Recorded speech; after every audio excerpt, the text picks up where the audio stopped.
கிறிஸ்தேசுவுக்குள் அன்பாய் அழைக்கப்பெற்ற அன்புக்குரிய சகோதர சகோதரிகளே, இந்த அற்புதமான காலை நேரத்திலே விழித்ததும் விண்ணவரோடு என்ற தலைப்பிலே கர்த்தருடைய வார்த்தைகளை நாம் தியானிக்கிறோம். இந்த நாளிலும் ஆண்டவருடைய வார்த்தை சிந்தனைக்கு எடுத்துக்கொள்ளப்பட்ட அதிகார வாசனங்கள் 1 சாமுவேலின் புஸ்தகம் 3ஆம் அதிகாரம் 18வது வசனத்தை நாம் இன்றைக்கு பார்க்கலாம்.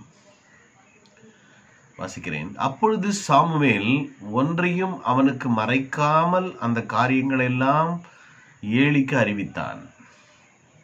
அதற்கு ஏலி, அவர் கர்த்தர், அவர் தமது பார்வைக்கு நலமானதை செய்வாராக என்றார். அன்புக்குரிய தெய்வத்தின் உறவுகளே, இந்த அற்புதமான காலை நேரத்திலே ஆண்டவரை குறித்த அறிவு ஏலியின் மூலமாக அறிவிக்கப்படுகிறதை இங்கே நாம் பார்க்கிறோம். அவர் எப்படிப்பட்ட தேவன்? நாம் ஆராதிக்கிற தேவன் யார்? அவர் தன் பார்வைக்கு நலமானபடி செய்கின்ற தேவன், நல்ல தகப்பன், நல்ல தேவன். நல்ல நாட்களையும் நல்ல காலங்களையும் காண வேண்டும் என்பது தேவனுடைய அனாதி தீர்மானம். உலகத்திலே நல்லவைகள் நிறைய இருக்கிறது. சிலருக்கு நல்லதல்லாததெல்லாம் நல்லதாகவும் இருக்கிறது. வேதம் நமக்கு என்ன சொல்லுகிறது? அவர் கர்த்தர், அவர் தமது பார்வைக்கு நலமானபடி செய்வார். கர்த்தர் அப்படின்னாலே தேவன், கர்த்தர், ஆவியர், நிறைய வார்த்தைகளிலே நமக்கு புரியாத ஒரு காரியங்கள். கர்த்தர்னா காக்கிறவர் கர்த்தர் அப்படின்னு நம்ம தெரிந்திருக்கிறோம். ஓசியாவின் புஸ்தகம் 12ஆம் அதிகாரம் 5வது வசனத்தில் நீங்கள் வாசித்து பார்த்தால், அவர் கர்த்தர், சேனைகளின் கர்த்தர் என்பது அவருடைய நாமம். அவர் நாம சங்கீர்த்தனம். யெகோவா என்பது அவருடைய நாம சங்கீர்த்தனம். அப்ப யெகோவா யாரு? கர்த்தர் தான் யெகோவா. யாக்கோபுக்கு தரிசனமாகும் போது அந்த சம்பவத்தை அங்கே ஓசியா பதிவு செய்கிறார். சுலுக்கிடுச்சு இல்லையா, தொடை சந்த சுலுக்கிச்சு அப்படின்னு. அது யாருன்னா ஆண்டவராக இயேசு கிறிஸ்துவை தான் அங்கே குறிக்கிறது. கர்த்தர் என்பது அவர் யெகோவாவாக இருக்கிறார். சேனைகளின் கர்த்தர் அவர். கர்த்தராகிய இயேசு கிறிஸ்து, அவருக்கு பேரெல்லாம் எழுதுவது புதிய உடன்படிக்கையில நீங்க நிருபத்தெல்லாம் பார்த்தீங்கன்னா கர்த்தராகிய இயேசு கிறிஸ்து அப்படின்னு வரும். அப்போ கர்த்தர் என்றால் யெகோவாவும் அவரும் ஒன்றாக இருக்கிறது இங்கே நான் பார்க்கும் பொழுது. ஆகவே கர்த்தர், யெகோவாகிய தேவன், தன் பார்வைக்கு நலமானதை செய்கிற தேவன். இன்னைக்கு மனுஷன் எல்லாருக்கும் நன்மை செய்யறது கிடையாது. ஆனால் மனுஷன் நலமானே வாழ வேண்டும் என்பது தேவனுடைய திட்டம். அதனாலதான் ஆரம்பத்திலேயே ஆதாம் பார்த்து சொன்னாரு, தனிமையா இருக்கிறப்பா, நீ நல்லதில்லை,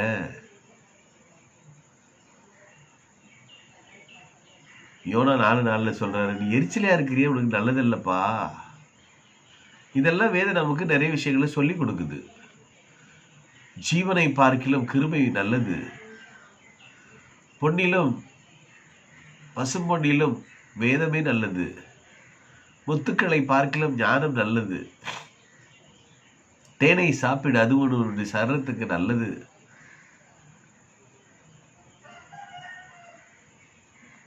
ஆசைத்ததை, அதாவது விரும்பினதை நீ தேடிக்கொண்டிருப்பதை பார்க்கிலும் கண் கண்டது, உன் கண்ணுக்கு முன்பாக இருக்கிறதே உனக்கு நல்லது என்று வேதம் நமக்கு பல இடங்களிலே அறிவிக்கிறதை நாம் பார்க்கிறோம். ஒண்டியா இருக்கிறவனை காட்டிலும் கூடி வாழ்வது, 2 பேரா கூடி இருக்கிறது ரொம்ப நல்லது. பிரசங்கி 7:8 சொல்றாரு, ஒரு காரியத்தின் துவக்கத்தை பார்க்கலாம், அதனுடைய முடிவு நல்லது. கலாத்திய 4:13-18 சொல்லும்போது நல்ல விஷயத்துல வைராக்கியம் பாராட்டுறது ரொம்ப நல்லது. பிலிப்பியர்ல சொல்றாரு, எழுதினதை நான் உனக்கு எழுதுறது ரொம்ப நல்லது. தீமோத்தேயுவுக்கு அறிவிக்கும் போது படைத்ததெல்லாம் அவருடைய பார்வைக்கு நலமானதாக இருக்கிறது. என்ன ஒரு மெச்சூரிட்டியான வார்த்தை பாருங்க. அது நியாயப்பிரமாணம் நல்லது, நமக்கு எழுதி கொடுத்த வேத வாக்கியங்கள் நல்லது, கிருபை நல்லது என்ற மாதிரி இருதயத்தை ஸ்திரப்படுத்துவது நல்லது. கிருபையினாலே. ஆகவே அன்புக்குரியவர்களே, இந்த உலகத்திலே நல்லது என்று பார்க்கும் பொழுது தேவனை தவிர நல்லவன் ஒருவனும் இல்லையே என்று சொல்லி ஆண்டவர் சொல்லுகிறார். இயேசு கிறிஸ்து கிட்ட கேட்கும்போது சொன்ன அற்புதமான பதில் அது. ஆகவே கர்த்தர் நல்லவர், அவர் பார்வைக்கு நலமானது தான் செய்வாரு. ஐயோ என் பிள்ளைய கொஞ்சம் தப்பு விடுங்க, தெரியும், கண்டிக்கிறாரு பாருங்க. பிள்ளைகளை சரியா நீ வளர்க்கலப்பா, அதனால அவர்களை நீதி செய்ய போறேன், தண்டிக்க போறேன் அப்படின் போது கர்த்தர் அவர் பார்வைக்கு நலமானதை செய்யட்டும். எதுவா இருந்தாலும் நான் ஏற்றுக்கொள்ள தயாராக இருக்கிறேன்.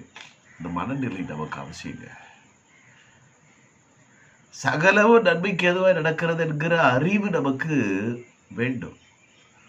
ஐயோ என் வாழ்க்கை இப்படி ஆயிடுச்சே, என்ன பண்றது அப்படின்னு நம்ம சொல்லும் பொழுது அந்த சொல்லுகிற அந்த வார்த்தைகள் நம்மை பிடிக்கிறது. அதனால தேவன் என்னோடு இருக்கிறார், ஜீவனை பார்க்கலாம் கிருபை மேல, அவர் கிருபை எனக்கு கூட இருக்குதுங்க, கிருபை நல்லதுங்க, கர்த்தர் நல்லவருங்க, அவர் நல்லவர் என்பதை ஒவ்வொரு நாளும் தன்னுடைய அனுபவ வாழ்க்கையை நாம் ருசித்து பார்க்கிற அனுபவங்கள் அவசியம்.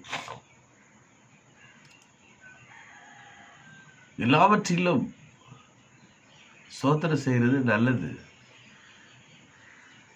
நிறைய வசனங்கள் இருக்கிறது. அன்புக்குரியவர்களே,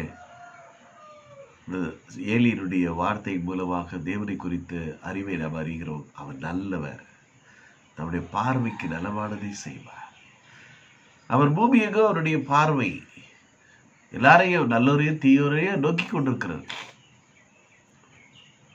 தமக்கு பிரியமானதை உங்களில் நடப்பித்து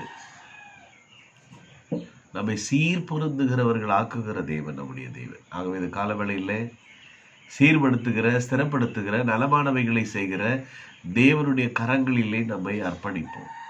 இந்த நாள் எப்படிங்க இருக்கும்? நல்லா இருக்குங்க. அந்த காரியம் நல்லா முடியுங்க. எல்லாமே நல்லா தான் இருக்கும். நலமானதை அவர் செய்கிறவர். எல்லாத்தையும் படைச்சிட்டு ஆண்டவர் ஆதியாகமம் 1ஆம் அதிகாரத்தில் சொன்னாரு, அவர் நல்லது என்று கண்டார். ஆகவே நல்லதாகவே நம்முடைய வாழ்க்கையில தேவனுக்கு முன்பாக அவர் பார்வைக்கு நலமானதை தேவன் செய்கிறார் என்கிற அந்த உணர்வு நம்மில் அதிகமாகட்டும். உன் தீமை உன்னை தண்டிக்கிறது, உன் மாறுபாடு உன்னை கண்டிக்கிறது. எனக்கு ஒரு கஷ்டம் வருதுன்னா அது காரணம் நான் தான். தேவன் நல்லது மட்டும்தான் செய்கிறவர். பொல்லாங்கெல்லாம் தீயோரிடத்திலிருந்து வருகிறது என்று வேதம் சொல்லுகிறது. ஆகவே புரிந்து கொள்ளுங்கள், தேவன் நல்ல தேவன், நல்ல காரியங்களை செய்கிறவர், நலமானதை தான் செய்வார். அது எது செய்தாலும் பரவாயில்லை அப்படின்னு சொல்லி தேவனை குறித்த அறிவை அறிவிக்கின்ற ஒரு விலை மதிக்க முடியாத ஒரு மனநிலையை உடையவராக ஏலி இருக்கிறதை நாம் இங்கே பார்க்கிறோம். கர்த்தர் யாருங்க? அவர் நலமானது, தன் பார்வைக்கு நலமானதை தான் செய்கிற தேவன்.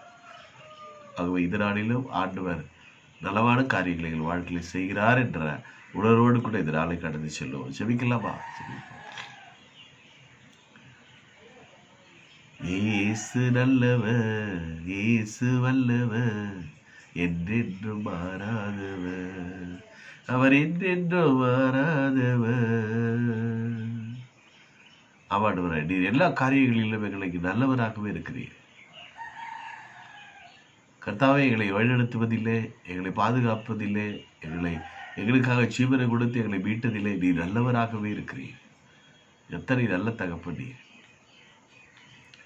ஆண்டவரே, நாங்கள் நன்றி கெட்டவர்களாக இருக்கும் பொழுது நீ நல்லவராக எங்களுக்காக எல்லா காரியங்களையும் செய்து முடித்தவர். எங்களை நீதிமானாக்க, எங்களை பரிசுத்தவானாக்க, குற்றமற்றவர்களாக, கண்டிக்கப்பட்டவர்களாக தேவனுடைய உன்னதமான சபையாக வாழ எங்களை அழைத்தீரே. உமக்கு நன்றி செலுத்துகிறோம். இந்த நாளை ஆசீர்வதிங்க. இந்த நாளை உங்களுடைய கரத்திலிருந்து நாங்கள் பெற்றுக்கொண்டு ஆண்டவரை நல்லவைகளை நாங்கள் காண எங்களுக்கு கிருபை பாராட்டுங்கப்பா. நீரே பெரிய காரியங்களை செய்கிறீர், அதற்காக நன்றி. நல்ல நல்ல காரியங்களை கேள்விப்பட உதவி செய்யும் ஆண்டவரே. நற்காரியங்களை அறிவிக்கிறவர்களாய், விசேஷங்களை, செய்திகளை அறிவிக்கிறவர், நல்ல காரியங்களை பிள்ளைகள் இந்த நாளிலும் தொடர்ந்து இனிவருகிற காலங்களிலும் என் தேவன் எனக்கு செய்கிறார் என்ற உணர்வோடு கூட வாழக்கூடிய அந்த உணர்வுகளை அதிகப்படுத்தும். பெரிய காரியங்களை செய்யுங்க. இயேசு கிறிஸ்துவின் நாமத்தில் ஜெபித்தோம். ஜெபங்களை கேட்டீர் நல்ல பிதாவே.